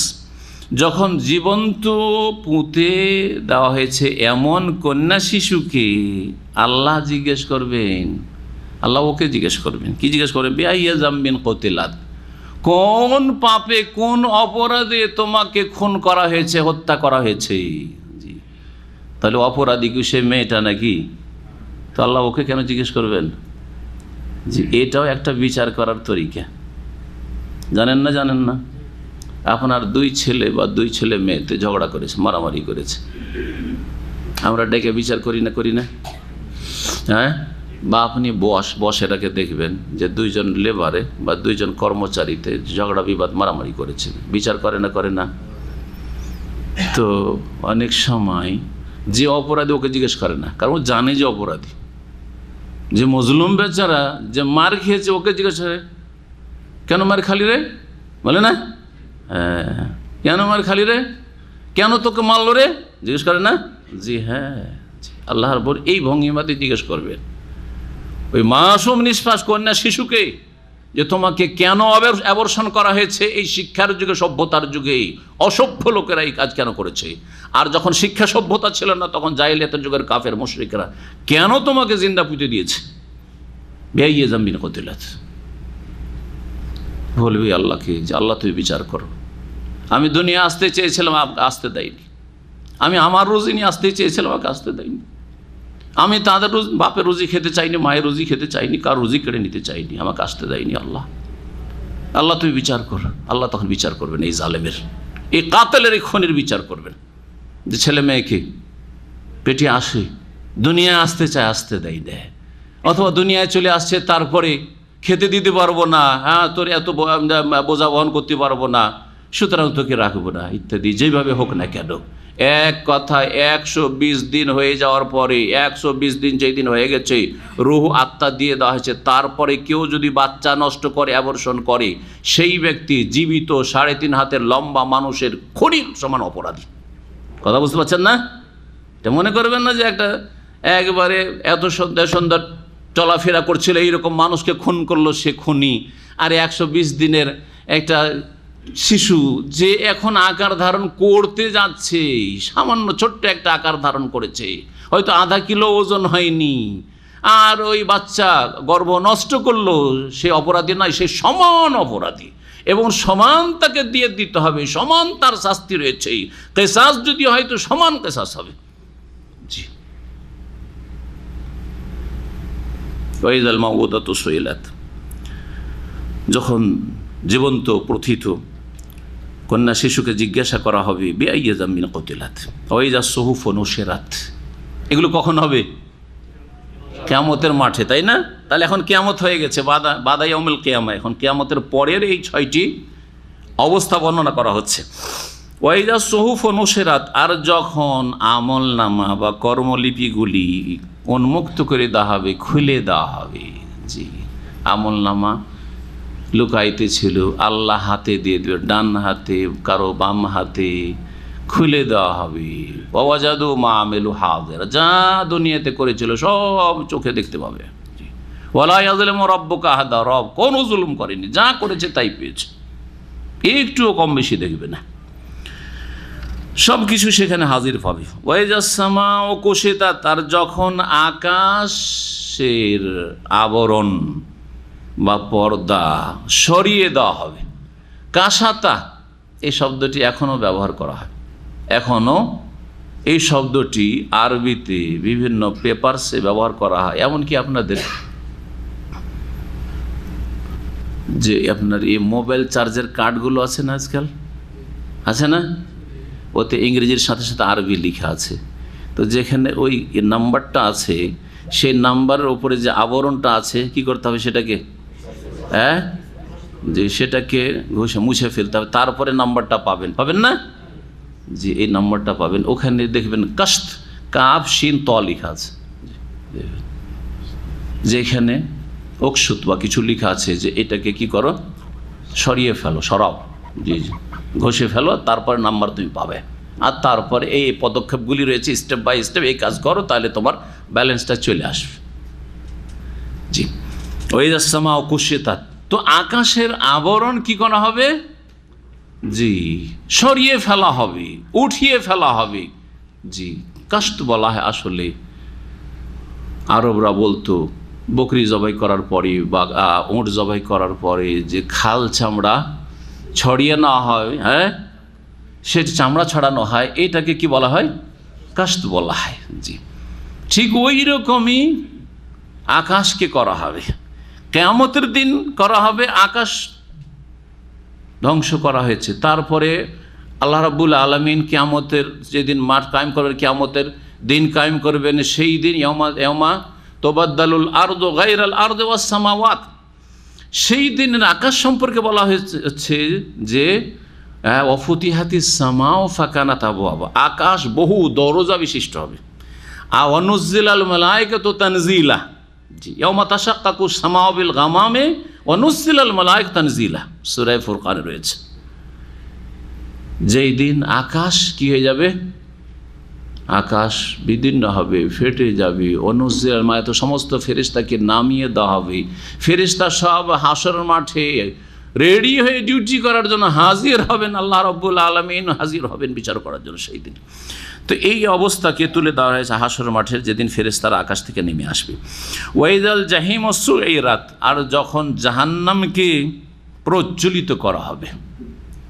সাহারা সাহর উস্কিয়ে দেওয়া, আগুন তো এমনি জ্বলছে, দাও দাও করে জ্বলছে, আর আগুনকে উস্কানোকে তাসঈর বলা হয়। ওয়াইদাল জাহিম সুইরাত ওয়াইদাল জান্নাতু উজলিফাত, যখন জাহান্নামের বর্ণনা করা হলো তো জান্নাতের বর্ণনা আল্লাহ করছেন। যখন জান্নাতকে নিকটবর্তী করা হবে, কার জন্য? মুমিন মুত্তাকিনদের জন্য। মুমিন মুত্তাকিনদের জন্য, শুধু ইমানের দাবিদার জন্য নয়। এই জন্য কোরআনে কেন হয়েছে উইদ্দাত লিল মুত্তাকিন, প্রস্তুত করা হয়েছে জান্নাতে কার জন্য? আল্লাহ ভীরুদের জন্য। জি, উইদ্দাত লিল্লাযিনা আমানু যেখানে বলা হয়েছে মানে এমন ইমানদার যারা তাকওয়ার ভিত্তিতে ইমানদার ছিল, আল্লাহ ভীরুতার ভিত্তিতে তারা ভালো কাজ করেছে, মন্দ কথা কাজ থেকে বেঁচেছে, এইরকম মুমিন জান্নাতে যাবে। এই 6-6-12টি অবস্থা বর্ণনা করা হইল। যখন এইরকমটা হবে তখন কি হবে? যখন এইরকম হবে, যখন এইরকম হবে, যখন এইরকম হবে, তখন কি হবে? এই তখন জবাব এটাকে বলা হচ্ছে। আরবিতে এটাকে কি বলে? ইজা শর্ত, ওর জবাব। আলিমাত নাফসুম মা আহদারা, তখন প্রত্যেক ব্যক্তি, প্রত্যেক মানুষ জানতে পারবে মা আহজারা, যে সে কি নিয়ে হাজির হয়েছে বা কি নিয়ে উপস্থিত হয়েছে বা কি হাজির করেছে। শাব্দিক অর্থ হাজারা মানে নিজে হাজির হওয়া, আর আহজারা মানে হাজির করা, কি উপস্থিত করেছে, আল্লাহর সামনে কি নিয়ে হাজির হয়েছে। তখন ভালো করে বুঝতে পারবে যে আমি নেকির পাহাড় নিয়ে হাজির হয়েছি না গুনার পাহাড়, গুনার বোঝা কাঁধে নিয়ে হাজির হয়েছি। আলিমাত নাফসুম মা আহদারাত, তখন ভালো করে উপলব্ধি হবে। যদিও কবর জীবনে বুঝে নিয়েছে, অনেকটা বুঝে নিয়েছে, কিন্তু বড় বুঝা বুঝবে এখানে হাসর মাঠে, যেদিন চূড়ান্ত ফয়সালা হয়, জান্নাত না হয় জাহান্নাম, একটা ফয়সালা হয়। ফালা উকসিমু বিল খুন্নাস, এখন আল্লাহ রাব্বুল কয়েকটি বিষয়ের শপথ করছেন। ফালা উকসিমু, লা মানে তো আসলে না হয়, তাই না? তাহলে লা উকসিমু, লায়ের যদি অর্থ করি তো আমি কসম করছি না, এটাই না অর্থ হবে। কিন্তু এই লায়ের অর্থ নেই, লা অলঙ্কারের জন্য। কিসের জন্য? লা নেগেটিভ নয়, নেতিবাচকের জন্য নয়, বরং লা এখানে বলছে লা জায়েদা, অতিরিক্ত অর্থের দিক থেকে। আর কোরআনে বিনা কাজে অতিরিক্ত নেই, অলঙ্কারের জন্য। তো আরবি ভাষায় কসমের আগে কখনো কখনো লা তারা ব্যবহার করতেন। লা ব্যবহার করতেন কিসের জন্য? অলঙ্কারের জন্য। আমরাও ভাষার অলঙ্কারে এইরকম বেশ কিছু কথা শব্দ ব্যবহার করি না, করি না? আমরা কথা বলতে বলতে অনেকে আমাদের বাক্যভঙ্গিমাতে আছে আর কি, শুনেছেন অনেকের কাছ থেকে? কি না, কোনো কোনো এলাকা বলে কি না। যেমন আয়েশা রাদিয়াল্লাহু তাআলা বলছেন যে লা ওয়াল্লাহি বালা ওয়াল্লাহি, জি হ্যাঁ লা ওয়াল্লাহি, লা ওয়াল্লাহি, ওয়াল্লাহির আগে লা বলতেন। জি, অনিচ্ছাকৃত কসম, কাসামে লগো, শপথ, এরকম করতেন আরবরা। কসম 3 প্রকারের, তার মধ্যে একটা। তো আল্লাহ রাব্বুল এখানে বলছে ফালা উকসিম মানে উকসিম, আল্লাহ বলছেন সুতরাং আমি শপথ করছি বিল খুন্নাস। খানাসা মানে পেছনে চলে যাওয়া, খানাসা মানে প্রত্যাবর্তন করা, পেছনে চলে যাওয়া। ছিল তারপরে পিছনে চলে গেল। এই খানাসাতে ইন খানাসা, জি ইন খানাসা, যখন বান্দা জিকির আজকার করে তখন শয়তান আত্মগোপন করে নেবে, মাথা টেনে নেয় কচ্ছপের মতো, মাথা টেনে নেয়, লুকিয়ে যায়। জি, তো আল্লাহ বলছেন যে আমি শপথ করছি কিসের? বিল খুন্নাস, এমন তারকার যা পেছনে চলে যায়। ছিল, এখন দেখতে পাওয়া যায় না। তারকাগুলি রাত্রে ছিল, রাত্রে দেখা যাচ্ছিল, সকাল হলে যখন সূর্য উদয় হতে যাচ্ছে সবগুলি কি হয়ে গেল? পেছনে সরে গেছে, আর দেখতে পাচ্ছেন, নজরে আসছে না। রাত্রে উজ্জ্বল দেখছেন তারকাগুলি, দিনে কিছুই দেখতে পাচ্ছেন না সূর্যের আলোর কারণে। আল জাওয়ার, জারিয়াতুনের বহু বচন, আল জাওয়ারি ছিল আসলে। আল জাওয়ারি যেগুলি চলমান, তাহলে তারকাগুলি চলমান আল্লাহ বলছেন। আল কুন্নাস, আর যেগুলি আত্মগোপন করে, যেগুলো গোপন হয়ে যায়, যেগুলো লুকিয়ে যায়। ইমাম মুসলিম রাহিমাহুল্লাহ এবং ইমাম নাসাই বর্ণনা করেছেন এই আয়াতের তাফসিরে, খুন্নাস আর কুন্নাসের তাফসিরে বলছে সাল্লাতু খালফান নবী সাল্লাল্লাহু আলাইহি ওয়াসাল্লাম সুবহা, আমি নবী করিম সাল্লাল্লাহু আলাইহি ওয়াসাল্লামের পেছনে ভোরের ফজরের নামাজ পড়লাম, সালাত আদায় করলাম। আমর ইবনে হুরাইস সাহাবী বলছেন ফাসামিতু ইয়াকরা, রাসূলুল্লাহ সাল্লাল্লাহু আলাইহি ওয়াসাল্লাম পড়ছিলেন, ফালা উকসিমু বিল খুন্নাসি আল জাওয়ারিল কুন্নাস ওয়াল লাইলি ইযা আসআসা ওয়াস সুবহি ইযা তানাফফাস। এই আয়াত পড়েছেন। তারপরে বলছেন যে আমি আলী রাদিয়াল্লাহু তাআলা আনহুকে বলতে শুনেছি, তার এক ছাত্র বলছেন খালিদ বিন আর ওয়াসুইলা আন ফালা উকসিমু বিল খুন্নাস আল জাওয়ারিল কুন্নাস ফাকালা হিয়া নুজুমু। এগুলির মানে কি? কারণ এই শব্দগুলির অর্থ তো আরবদের জানা আছে, কিন্তু আল্লাহ কি বলতে চেয়েছেন এই শব্দগুলি থেকে, কোন বস্তুকে উদ্দেশ্য করেছেন? বলছেন যে হিয়ান নজুম, এগুলি হচ্ছে তারকারাজি, গ্রহ নক্ষত্র। তান তাখনেসু বিন নাহারে, দিনে পেছনে সরে যায়। ও তাকনেসু বিল্লাইলে, আর রাত্রে অনেকগুলি গোপন হয়ে যায়, লুকিয়ে যায়, অনেকগুলিকে দেখতে পাই না, অনেকগুলিকে দেখতে পাই। জি, এইভাবে তাফসির করেছেন। যাই হোক, এগুলি সব হচ্ছে তারকারাজির গুণ, যা আল্লাহ রাব্বুল কসম করেছেন, তাহলে তারকারাজি, যা কখনো চোখের আড়াল হয়ে যায়, কখনো দেখা যায়। ওয়াল্লাইলি ইযা আসআসা, আর আমি শপথ করছি রাতের যখন ইযা আসআসা। এই আসআসা মানে কি? আসআসা এই শব্দটি সম্পর্কে তাফসীরকাররা বলছেন যে এটি হচ্ছে বিপরীত জি ধর্মী অর্থবোধক শব্দ। বিপরীত অর্থ বহন করে, মানে শব্দ একটাই, কিন্তু একটা তার দুটো অর্থ রয়েছে, একটা অর্থ আরেক অর্থের বিপরীত। জি, এরকম বেশ কিছু শব্দ আছে। এটাও হয়, এর উল্টাটাও হয়, কয়েকটা অর্থ তো হয়, কিন্তু একটা আরেকটার বিপরীত হয় না। অনেক এরকম শব্দ রয়েছে, কিন্তু কিছু শব্দ এমন আছে যে দুটা অর্থ তার, আর একটা আরেকটার একেবারে বিপরীত। এগুলোকে আরবিতে বলা হয় হরুফে আজদাদ বলা হয়। হরুফে কি বলা হয়? আজদাদ, দিদ্দের বহুবচন। দিদ মানে হচ্ছে বিপরীত। জি, একবারে বিপরীত অর্থ বহন করে। তো আসআসা মানে আকবালাও হয়, আর আসআসা মানে আদবারাও হয়। এখন আকবাল আর আদবার মানে কি তেল করতে হয়, আরবি দিয়ে আরবি তর্জমা হইল। আসআসা মানে আগমন করা, আর আসআসা মানে চলে যাওয়া। আসা আর যাওয়া দুটোই অর্থ হয়, বুঝলেন না? জি হ্যাঁ, এটা হচ্ছে বিপরীত ধর্মী অর্থবোধক শব্দ আসআসা। যেমন আরবিতে রাগেবা, যদিও ওখানে সেলা বা হারফে জারের পার্থক্য আছে। রাগেবা মানে আগ্রহ করা হয়, আর রাগেবা মানে আগ্রহ না করা হয়, মুখ ফিরিয়ে নেওয়া হয়, বিমুখ হওয়া হয়। আগ্রহী হওয়া, বিমুখ হওয়া। ফামান রাগেবা আন সুন্নতি, জি, যে আমার সুন্নত থেকে বিমুখ হইল, মানে কি মুখ ফিরিয়ে নিল। রাগেবা যখন আন আসলো তখন মুখ ফিরিয়ে নেওয়ার অর্থ হইল। আর রাগেব তো ফিকা, জি, যদি একটা যুবক পাত্রী দেখতে যায় আর দেখার পরে বলে যে রাগেব তো ফিকে, তোমার ক্ষেত্রে আমি আগ্রহী, বা ওর বাপকে বলছে রাগেব তো ফি না থেকে, তোমার মেয়েকে বিয়ে করার ক্ষেত্রে আমি আগ্রহী, ফি। দেখো, ওই রাগেব মানে আগ্রহের অর্থ হয়ে গেল। আগ্রহ একবারে এর বিপরীত, তাই না?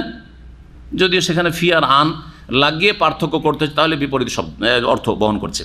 কিন্তু এইখানে না, ক্ষেত্র বিশেষে কখনো আসা আসা মানে আসা, আর কখনো আসা আসা মানে চলে যাওয়া, বিদায় হওয়া।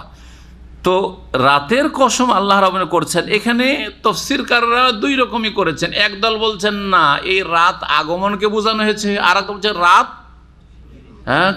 শেষ হয়ে যাওয়াকে বোঝানো হয়েছে। রাত যখন শেষ হয়ে যায়, ভোর হয়, এই অবস্থার আল্লাহ কসম করেছেন, যে যেমনটাকে ভালো মনে করেছেন। ওয়াল্লাইলে, আমরা দুটো কি বলবো, কারণ এটাও হইতে পারে, এটাও হইতে পারে, এতে কোনো যায় আসে না।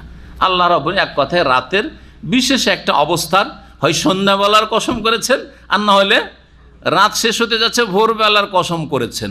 যদি রাত আগমন করছে তাহলে সন্ধ্যা রাতের কসম করেছেন, আর না হলে ভোর রাতের শেষ রাতের কসম করেছেন। ব্যাস, জি, এটা হইতে পারে, ওইটা হইতে পারে। ওয়াল্লাইলে, রাতের শপথ, ইজা আসআসা, যখন সেটা আগমন করে, ইজা আকবালা। দ্বিতীয় অর্থ, রাতের কসম করছি, আল্লাহ বলছে ইজা আসআসা, যখন সেটা বিদায় নেই। রাত যখন বিদায় নেই, শেষ হয়ে যায়। অসুভি ইজা তানাফাস, যারা বলছেন যে রাত আগমনের অর্থ নেব, তারা বলছেন যে ভোরের আল্লাহ কসম করছেন তারপরে। তো ভোরের কসম এই জন্য করছেন যে ভোরের পরে এখন দিন হয়, আর রাতের কসম করছেন দিনের পরে এখন রাত হতে যাচ্ছে, সেজন্য আসার অর্থ নেব, আগমনের অর্থ নেব। আর একদল বলছেন না না, এরকম না, বরং আসা মানে যাওয়া, চলে যাওয়ার অর্থ নেব, কারণ রাত চলে গেলেই ভোর হয়, আর তারপরে যেহেতু ভোরের কথা বলছেন, এগুলি তফসিরকারদের যুক্তি। জি হ্যাঁ। অসুবহে ইজা তানাফাস, এবং ভোরের কসম করছি। তানাফাসার শাব্দিক অর্থ হচ্ছে শ্বাস নেওয়া। তানাফাস মানে শ্বাস নেওয়া। জি, এই জন্য হাদিস আছে যে তোমরা যখন কোনো পানীয় পান করবে তখন তাতে শ্বাস নিও না। ফোঁস ফোঁস করে গ্লাসে খাচ্ছেন বা বাটিতে পানি খাচ্ছেন, আর ওতেই কী করছেন, শ্বাস ছাড়ছেন, এটা নিষেধ আছে। এটা আপনার জন্য ক্ষতিকর স্বাস্থ্যের দিক থেকে। জি হ্যাঁ, মুখটা টেনে নিয়ে শ্বাস যদি ছাড়তে হয়, আর ও পান করছেন আর শ্বাস ছাড়ছেন, এটা গবাদি পশু করে, মানুষ করতে পারে না। এটা পশুর স্বভাব। গরুকে খেতে দেখেছেন না, সানি আমরা বলি, চাষকে ওই যে চারা খায়, যে আপনার পানিতে ধরেন ঘাস টাস দেওয়া আছে, কি বলেন আপনার, ওইটাকে খায়, ফোঁস ফোঁস করছে, বা পানি খাচ্ছে, পানিতে মহিষকে পানি খেয়ে দেখেছেন, ফোঁস ফোঁস করে পানিতে মুখ লাগিয়ে আছে, ফোঁস ফোঁস করে ছাড়ছে আর পানি পানি করছে। মানুষ এটা করবে না। জি, নিষেধ করে রাসূলুল্লাহ সাল্লাল্লাহু আলাইহি ওয়াসাল্লাম। নাহা রাসূল ইয়াতানাফাসাল আহাদুকুম ফি ইনাই।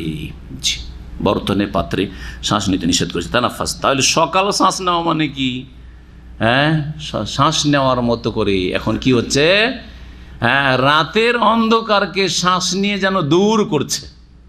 শ্বাস নিলে মানুষ কি করে, যে এখন দম এটকে যাচ্ছে, সেটা দূর করে। এখন রাত যেন শ্বাস নিয়ে কি করছে না, এই সকাল ভোর শ্বাস নিয়ে রাতে অন্ধকারকে দূর করছে, তাড়াচ্ছে, আর দিনের আলো নিয়ে আসছে। অসুভেজা তানাফাস। তো এমনি এইভাবে ওই জন্য অনেকে অনুবাদকের অর্থ করে অসুভেজা তানাফাস, যখন ভোর আলোকিত হয়, ভোরের শপথ যখন আলোকিত হয়, অন্ধকারকে তাড়িয়ে দিয়ে। এই কসম করলেন, কিসের উপরে কসম করলেন, জবাবে কাসাম, কসম করার উদ্দেশ্য এই বিষয়টিকে অকাট্য করে বর্ণনা করা। ইন্নাহু লাকাউলু রাসূলিন কারীম, নিশ্চয়ই এই হচ্ছে সম্মানিত দূতের, বার্তাবহের বা বার্তাবাহকের বাণী। তিনি কে?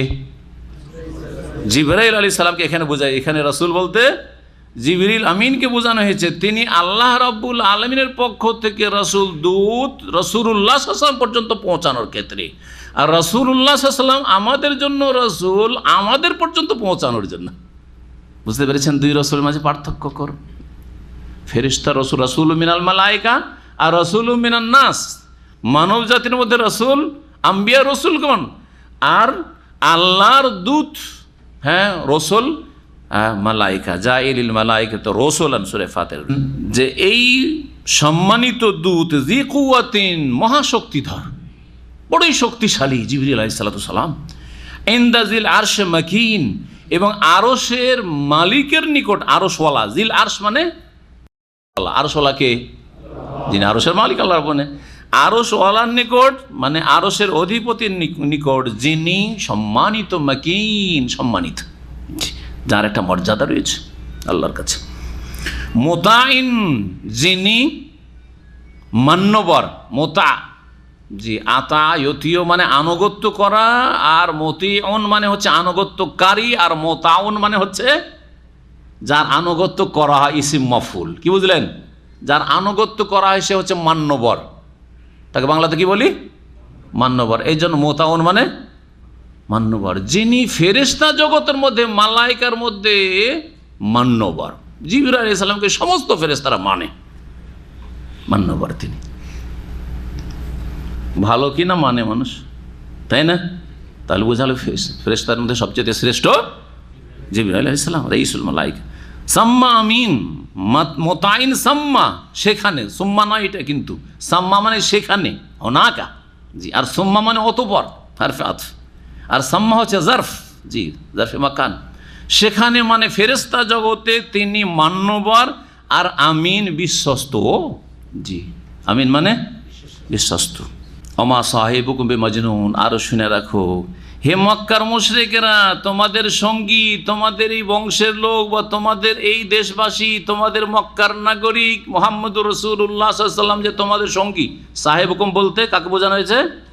রাসূলুল্লাহ সাল্লাল্লাহু আলাইহি ওয়াসাল্লাম বোঝানো হয়েছে। তোমাদের সঙ্গী যে মুহাম্মদ সাল্লাল্লাহু আলাইহি ওয়াসাল্লাম, তিনি উন্মাদ নন, মজনুন, তিনি পাগল না। তোমরা পাগল বলছো, মিথ্যুক তোমরা।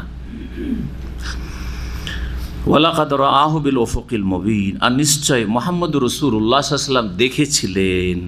হু জিবরাইল আলাইহিস সালামকে, রাআ ফাইলকে, রাসূলুল্লাহ সাল্লাল্লাহু আলাইহি ওয়াসাল্লাম দেখেছিলেন। হু মফুল, কাকে দেখেছিলেন? জিবরাইল আলাইহিস সালামকে দেখেছিলেন। বিল উফুকিল মুবিন, সুস্পষ্ট দিগন্তে। রাসূলুল্লাহ জিবরাইল আলাইহিস সালামকে কয়বার দেখেছেন? 2 বার দেখেছেন। একবার মক্কায় দেখেছেন, আর একবার দেখেছেন জি ইনদা সিদরাতিল মুনতাহা। ওয়ালাকাদ রাআহু নাজলাতান উখরা, নিশ্চয় মুহাম্মদ সাল্লাল্লাহু আলাইহি ওয়াসাল্লাম জিবরাইলকে দেখেছেন। নাজলাতান উখরা মানে মাররাতান উখরা, দ্বিতীয়বার। জি কোথায়? ইনদা সিদরাতিল মুনতাহা, ইনদাহু জান্নাতুল মাওয়া, ওখানে সিদরাতুল মুনতাহার কাছে মেরাজের সফরে 2 বার দেখেছেন রাসূলুল্লাহ, আসল চেহারায়, আসল রূপে। আর বাকি বহুবার সকাল সন্ধ্যা দিনে কয়েকবার করেও দেখেছেন, কিন্তু বিভিন্ন রূপে দেখেছেন, ওহি এসছে। ওমা হুয়া আলাল গায়বি বিদানিন, এবং রাসূলুল্লাহ সাল্লাল্লাহু আলাইহি ওয়াসাল্লাম, মুহাম্মদ সাল্লাল্লাহু আলাইহি ওয়াসাল্লাম অদৃশ্যের বিষয়ে, মানে অদৃশ্য ওহি বা আসমানি যে সংবাদ, সেগুলি কাহিনীর আকারে হোক, আর আকীদা ধর্মীয় বিশ্বাসের ক্ষেত্রে হোক, আর মাসলা মাসাইল, ইবাদত বন্দেগী, আখলাক চরিত্র, হালাল হারামের ক্ষেত্রে হোক, এই সমস্ত ওহিগুলিকে এখানে গায়ব বলা হয়েছে। যে কোনো খবর হোক, যে কোনো বিষয়বস্তু হোক, যা ওহির আকারে নাজিল হচ্ছে, এই মর্মে মুহাম্মদ সাল্লাল্লাহু আলাইহি সাল্লাম বেদানিন মানে অভিযুক্ত নন, একটি অর্থ মুত্তাহাম। আর আরেকটি অর্থ যেটা বেশি প্রসিদ্ধ, সেটা হচ্ছে তিনি কৃপণ নন, বেবাখিল। দানিন মানে হচ্ছে তিনি কৃপণ নন, তিনি কৃপণ নন। অর্থাৎ রাসূলুল্লাহ সাল্লাল্লাহু আলাইহি ওয়াসাল্লামের কাছে যা কিছু ওহী করা হইতো, যেইভাবে ওহী করা হইতো, যতটা বলা হইতো, একবারে হুবহু ওইভাবে মানুষের কাছে পৌঁছে দিয়েছেন। আলাহাল বাল্লাহ তো আরাফার ময়দানে বলেছেন, মেনার মাঠে বলেছেন, খুতবার সাথে বলেছেন, তোমরা কি সাক্ষী দিচ্ছ আমি তোমাদের কাছে যথাযথভাবে পৌঁছে দিয়েছি। জি হ্যাঁ, পৌঁছে দিয়েছেন। রাসূলুল্লাহ সাল্লাল্লাহু আলাইহি ওয়াসাল্লাম যদি কিছু গোপন করতেন, তাহলে রাসূলুল্লাহ সাল্লাল্লাহু আলাইহি ওয়াসাল্লাম সম্পর্কে যে সব আয়াতগুলিতে 2-1টা এমন আয়াত কোরআনে কারিমে রয়েছে, আপনাদেরকে সরকার বুঝবেন, যেখানে একটু মানুষের মান সম্মান নিয়ে একটু টানাটানি লাগে। মানুষ প্রকাশ করে না লুকাবার চেষ্টা করে। আমিও যদি দেখি যে আমার এখানে মান সম্মান কমবে, তো আমি কি করব? মান ইজ্জত বাঁচাবার চেষ্টা করবো। এটা মানুষের স্বভাব, ঠিক না? যেখানে মান সম্মান বাড়বে প্রকাশ করার চেষ্টা, মান সম্মান যেখানে কমবে ওইটাকে যথাসাধ্য চাপার চেষ্টা, লুকাবার চেষ্টা করবেন। কিন্তু সুবহানাল্লাহ, মুহাম্মদ রাসূলুল্লাহ সাল্লাল্লাহু আলাইহি ওয়াসাল্লাম এমন সৎ মানুষ যে এইরকম কোনো পরোয়া করেননি। দেখেন সূরা আবাসার তাফসীর পড়লেন, আপনাকে আমাকে যদি কোনো জায়গাতে মোদির কোথায় একটু শাসন করে, এসে বলবেন যে মোদির আজ ধমক খেয়েছি, বকা খেয়েছি বলবেন, লুকাবার চেষ্টা করবেন। স্ত্রীর কাছে অনেক সময় বলবেন না যে বকা খেয়েছি, মান ইজ্জতের ব্যাপার, তাই না? যে আমার মতো লোক বকা খেয়েছে, তাই না? চিন্তা করেন তাহলে।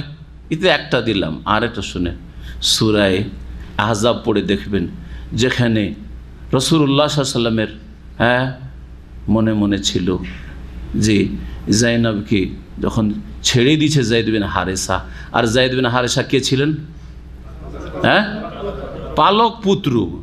আরব জাহেল মূর্খরা মনে করতো যে পালক পুত্র মানে পুত্র হয়ে গেছে, সুতরাং তার বউ মানে হারাম, ঠিক না?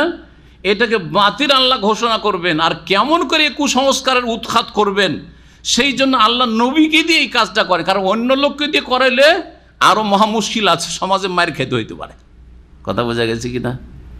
জি হ্যাঁ, আল্লাহ নবীকে দিয়ে করাচ্ছে। রাসূলুল্লাহ সাল্লাল্লাহু আলাইহি ওয়াসাল্লাম দেখতেও সুন্দরী ছিল জাইনব রাদিয়াল্লাহু তাআলা না, মনে মনে আসছে, বলছেন জায়েদ এসে বলছেন, জায়েদ রাদিয়াল্লাহু তাআলা রাসূলুল্লাহ সাল্লাল্লাহু আলাইহি ওয়াসাল্লামকে কি বলছেন কোরআনে কারিমে আয়াতগুলো দিয়ে এসে বলছেন যে ইয়া রাসূলুল্লাহ, আর ওর সাথে চলবে না, ও মোটেই আমার কথা মানতে চায় না, ওর সাথে সংসার করা যাবে না, আমি ছেড়ে দিতে চাই, আমি তালাক দিতে চাই। নবী সাল্লাল্লাহু আলাইহি ওয়াসাল্লাম কি বলছিলেন? আমসিক আলাইকা যাওজাক ওয়াত্তাকিল্লাহ, তুমি তোমার স্ত্রীকে রাখো, ছাড়িও না, আর আল্লাহকে ভয় করো, তুমিও ধৈর্য ধরো, আল্লাহকে ভয় করো। সে যদি বাড়াবাড়ি করে তুমি বাড়াবাড়ি করিও না, তুমি আল্লাহকে ভয় করো। কথা বুঝতে পারছেন না? রাখতে বলছেন, কিন্তু মনে মনে হচ্ছে যে এই যে রাখতে চায় না, রাখতে পারবে না, তো যদি একান্ত নাই রাখে তো আমি বিয়ে করব। জি, এ কথাটা কোথায় আছে? এখানে আছে। কে জানছেন?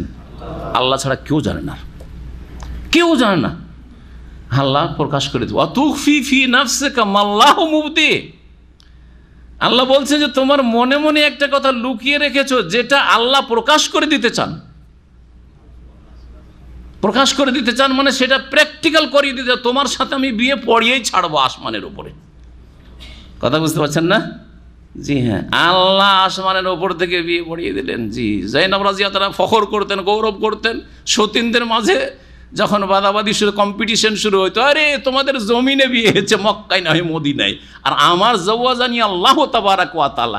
তোমাদের বিয়ে দিয়েছে মানুষরা, আর আমার বিয়ে দিয়েছেন মানুষের রব, যিনি রব্বুন নাস মালিকুন নাস ইলাহিন নাস, ফাওকা সাবে সামাত, সাত আসমানের উপরে। সুবহানাল্লাহ। জি, আল্লাহ বলছেন যে তুমি মনে লুকিয়ে রাখছো, আর তোমার মনে তো পছন্দ হয়েছে, তুমি জানো ও যদি না রাখে তুমি বিয়ে করবে, এটা তোমার অন্তরে আছে, আর তুমি বারবার রাখো রাখো, তুমি রেখে নাও বলছো কেন? ও ছাড়বে, ছাড়ুক, অসুবিধে কি? আল্লাহ বলছেন ছাড়বে, ছাড়ুক, তুমি রাখতে কেন বলছো? আমসিক আলাইকা যাওজাক ওয়াত্তাকিল্লাহ ওয়াতুখফি ফি নাফসিকা মাল্লাহু মুবদি ওয়াতাখশান নাস। আল্লাহ আরও বলছেন তুমি মানুষকে ভয় করছো, যে মানুষের সমালোচনা করবে, বলবে যে পালক পুত্রের বউকে বিয়ে করে নিয়েছে, বৌমাকে বিয়ে করে নিয়েছে। ওয়াল্লাহু আহাক্কু আন তাখশা, আল্লাহকে বেশি ভয় করা উচিত। আল্লাহ বেশি হক রাখেন যে তাকে তুমি ভয় করবে। এগুলো মান সম্মানের ব্যাপার কিনা? তারপর আল্লাহ প্রকাশ করে দিচ্ছেন কোনো মান সম্মানের ব্যাপার না, কিন্তু সেরকম ইমান হইলে তো, সেরকম ইমান হলে তো জি মানুষের অন্তরে আসতে পারে, আমার আপনার অন্তরে আসতে পারে। অনেক সময় করতে পারি না, কিন্তু একটা মেয়ে দেখতে সুন্দরী লাগলো, কারো মনটা চাই মেয়েটাকে বিয়ে করব। অনেক সময় পারেন, অনেক সময় পারেন না, ঠিক না? জি হ্যাঁ, মনে আসতে পারে, যাই যাচ্ছে মনে আসা যায় যাচ্ছে, কিন্তু পাপ করা যায় যাচ্ছে। সেই জন্য টেলিফোন করা শুরু করবেন, সে রাস্তায় বসে বসে ধরানো দেন যে ডেলি স্কুলে যাচ্ছে, কলেজ যাচ্ছে, একটু করে দেখবো না, যাই না, একবার দেখবেন আপনি যথেষ্ট। নবী করিম সাল্লাল্লাহু আলাইহি সাল্লাম কি ছিলেন না? কৃপণ ছিলেন না ওহির ক্ষেত্রে, গায়েবের ক্ষেত্রে। এইটা হচ্ছে ব্যাখ্যা, সহি ব্যাখ্যা। বেরলভীদের তফসির শুনবেন, মাজার পূজারীদের তফসির শুনবেন, বেদাতীদের তফসির শুনবেন, যারা বলে যে নবী আলেমুল গায়েব। কি বলে? নবী আলেমুল গায়েব। তারা এই আয়াতকে দলিলে পেশ করে। এতগুলি ক্লিয়ার স্পষ্ট আয়াত, আসমান জমিনে আল্লাহ ছাড়া কেউ গায়েব জানেন, আছে না নেই? ওয়ালা আলামুল গায়বা, আল্লাহ বলছেন নবী তুমি ঘোষণা করো আমি গায়েব জানি না। ওয়া ইনদাহু মাফাতিহুল গায়বে, ওই আল্লাহর কাছে গায়েবের চাবি আছে। কোরআন আছে না নেই? স্পষ্ট মুহকাম আয়াতকে ছাড়ে আর এই মুতাশাবিহ এই আয়াতের অপব্যাখ্যা করে এই বেরলভী কবর পূজারী বলে নবী আলেমুল গায়ব। দলিল কোরআনে কারিম এই আয়াত নম্বর 24 সূরায়ে তাকবীর। কি? ওমা হুয়া আলাল গায়বে বেদানিন, গায়েবের ক্ষেত্রে নবী বকিলি কৃপণতা করতেন না, মানে সব গায়েব জানতেন। কোথা থেকে কোথায় নিয়ে সব গায়েব জানতেন আছে এখানে না? গায়েবের ক্ষেত্রে কৃপণতা করতেন না, যা কিছু তাকে জানানো হয়তো গায়েব থেকে, ওহি তা কি করতেন? মানুষকে জানিয়ে দিতেন। আরে ভাই, আমি ধন সম্পদ টাকা পয়সা খরচের ক্ষেত্রে বখিলি করি না, তার মানে কি সব ধনের মালিক না? যা আমার কাছে আছে সেটা খরচ করার ক্ষেত্রে, দান খেরাতের ক্ষেত্রে কি করি না? বখিলি করি না। এবার বুঝেছেন? জি হ্যাঁ। তাহলে কত বড় ধোঁকাবাজ এরা, আর কত বড় এরা তাহরিফকারী, অর্থের বিকৃতি ঘটিয়েছে। এরা ইহুদি নাসারাদের অনুসরণ করেছে, কোরআন অপব্যাখ্যা করে। এরকম পীর ধরার দলিল যারা কোরআন থেকে বয়ান করে, তারা হচ্ছে এরা ইহুদি নাসারার অনুসারী। এরা কোরআন এবং হাদিসের অপব্যাখ্যা করে। তাহরিফ শব্দের করতে পারেনি ইহুদি নাসারাদের মতো, কিন্তু অর্থের তাহরিফ করেছে এরা। জি। ওমা হুয়া বিকাউলি শাইতানির রাজিম, আর এই কোরআনে কারিমে কোনো বিতাড়িত শয়তানের কথাও না। কারণ শয়তান, জিন শয়তান কি করে? উপর থেকে কিছু শুনে আর কিছু তাতে সংযোজন করে, একটা ঠিক হয় আর 100টা মিথ্যা হয়, আর এসে গণকদেরকে জ্যোতিষীদেরকে বলে এইরকম নয় যে কোরআন ওইভাবে এসেছে, না না, কোরআন সুরক্ষিত, জিবরাইল মারফত রাসূলুল্লাহ সাল্লাল্লাহু আলাইহি ওয়াসাল্লাম কাছে সুরক্ষিত হয়ে এসছে। ফাইনা তাযহাবুন, সুতরাং তোমরা কোথায় এদিক সেদিক যাচ্ছ? আসো কোরআনের দিকে, আসো ওহীর দিকে। ইন হুয়া ইল্লা যিকরুল লিল আলামিন, এ তো একমাত্র বিশ্ব জগতের জন্য উপদেশ বাণী। লিমান শাআ মিনকুম আন ইস্তাকিম, তোমাদের মধ্যে যে চাই সোজা চলতে সে সোজা চলুক। ওমা তাশাউনা, কিন্তু শুনে রাখো তোমাদের সীমাহীন ক্ষমতা নাই, এই ক্ষমতাটাও আল্লাহর কাছে চাইতে হবে। তোমাদের ইচ্ছাটাও সীমাহীন না, তোমাদের ইচ্ছার উপরে মহান আল্লাহর ইচ্ছা কি করছে? কাজ করছে। সুতরাং আল্লাহর কাছ থেকে তৌফিক সুন্দরভাবে চেয়ে নিতে হবে। ওমা তাশাউনা, তোমরা চাইতে পারো না, ইল্লা আইয়াশা আল্লাহ রাব্বুল আলামিন, তবে বিশ্বজাহানের মালিক আল্লাহ যদি চান। এর মানে এই নয় যে আমরা কিছুই চাইতে পারি না, বরং আমরা চাই কিন্তু আমাদের চাওয়াটা হচ্ছে সীমিত, আর আল্লাহর চাওয়াটা হচ্ছে সীমাহীন, অসীম। বুঝতে পারছেন না? দেখেন, আমরা কি সেফটির সাথে সহি সালামত বাড়ি যেতে চাই না? রাস্তাঘাটে চলতে চাই না? চাওয়াতে তো আমাদের ত্রুটি থাকে না, কিন্তু তারপরও অ্যাক্সিডেন্ট, দুর্ঘটনা হয় না। সেখানে আর আমার চাওয়া চললো না, আল্লাহর চাওয়া চললো। অ্যাক্সিডেন্ট হলো, কেউ মারা গেল, কেউ আহত হইল, কেউ সহি সালামত ফিরলো, হচ্ছে না? তাহলে বোঝা গেল যে আমরাও তো চাইছি, বাঁচাবার চেষ্টা করলাম, বাঁচার চেষ্টা করলাম নিজেকে অন্যকে, কিন্তু আল্লাহর চাওয়া অন্য রকম ছিল, সেটাই ঘটল। এমন একটা পর্যায়ে আছে সেখানে গিয়ে মানুষ কি হয়ে যায়? অক্ষম হয়ে যায়, সেখানে আর চলে না। কিন্তু মানুষ পাথরের মতো না, মানুষ এই বোতলটার মতো না যে যেখানে রেখে দেওয়া হয়েছে কেউ যদি না সরায় তো থেকেই যাবে চিরকাল।